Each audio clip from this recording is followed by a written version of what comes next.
की आ चुकी है और उस आंसर की में जैसे हमने कुछ ऐसे प्रश्न है जो हमने कुछ और किया है और उसका वही आंसर होना चाहिए। आपत्तिजनक प्रश्न है, उसके लिए आपत्ति कब लगा सकते हैं इसके बारे में सुरेश सर बताएंगे।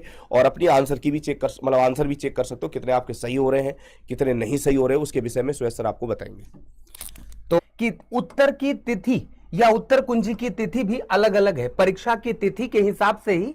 जैसे जिन परीक्षार्थियों का पेपर 23 तारीख को प्रथम और द्वितीय पाली में हुआ था, उनके लिए आपत्ति प्रस्तुत करने की तिथि जो है, अगर आपको किसी प्रश्न पर लगता है कि गुरुजी इसका आंसर ये होना चाहिए था, तो आप अपनी आपत्ति ये 11 तारीख से आप जमा कर सकते हैं और अंतिम जो है 15 तारीख तक।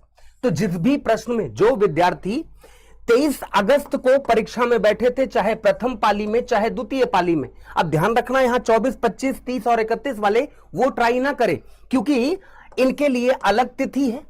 जो बच्चे 24 से प्रथम पाली और द्वितीय पाली में बैठे, वो 12 सितंबर से 16 सितंबर के बीच में कर सकते हैं अपनी आपत्ति। 25 तारीख वाले अपनी 17 से 13 से 17 के बीच में कर सकते हैं।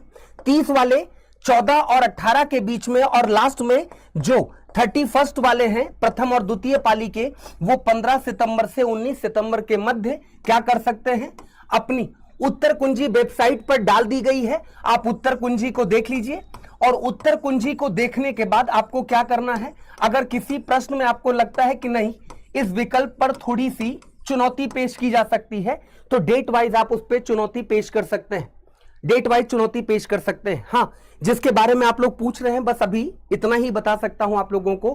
कुछ असामाजिक तत्व या अगर कह सकते हैं अराजक तत्व, वही होता है लफंगागिरी। पढ़ाई लिखाई किए होते शायद तो ऐसी नौबत ना आती रहेंगे, लेकिन ये बच्चों आप लोगों के लिए सूचना है कि आंसर की देखने के बाद अगर किसी भी जगह पर आपको लगता है कि डाउट है, तो तिथियां नोट कर लीजिएगा आप लोग। तिथियां कि 23 अगस्त वाले 11 से 15 के बीच में, 24 वाले 12 से 16 के बीच में, 25 वाले 13 से 17 के बीच में, और 30 वाले 14 से 18 के बीच में, और 31 वाले 15 और 19 के बीच में अपनी आपत्तियों को दर्ज करा सकते हैं। ठीक है ना, चलिए बहुत बढ़िया।